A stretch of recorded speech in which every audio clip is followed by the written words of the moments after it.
Screen play பார்த்தோம்னாலும் கொஞ்சம் ஒரு லேக் அடிக்கிற தன்மை இருந்ததாலும் அந்த படத்தை வந்து ரசிகர்கள் வந்து கொண்டாட தவறிவிட்டார்கள் என்று தான் சொல்லணும்.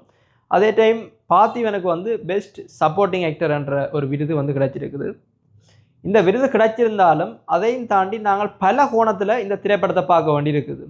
அதாவது நீங்கள் யூடியூப்பில் பார்த்துருந்தோம்னா நிறைய கண்டென்ட்ஸ் வந்து ஒன்று இருக்குது. 1000ல் ஒருவனை இப்போ வந்து மக்கள் எல்லாருமே கொண்டாடி தலையில் தூக்கி வச்சு கொண்டாடுற அளவுக்கு, அதாவது பாகுபலியோட ஒப்பிட்டு கதைக்கிற அளவுக்கு இந்த படம் அமைஞ்சிருக்கு.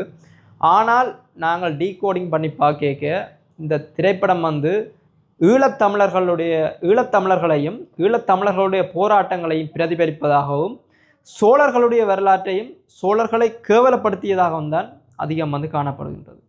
செல்வராகவன் ஏன் ஈழத்தமிழர்களையும் ஈழத்தமிழர்கள்ட்ட போராட்டத்தையும் கேவலப்படுத்தியிருக்கிறார்?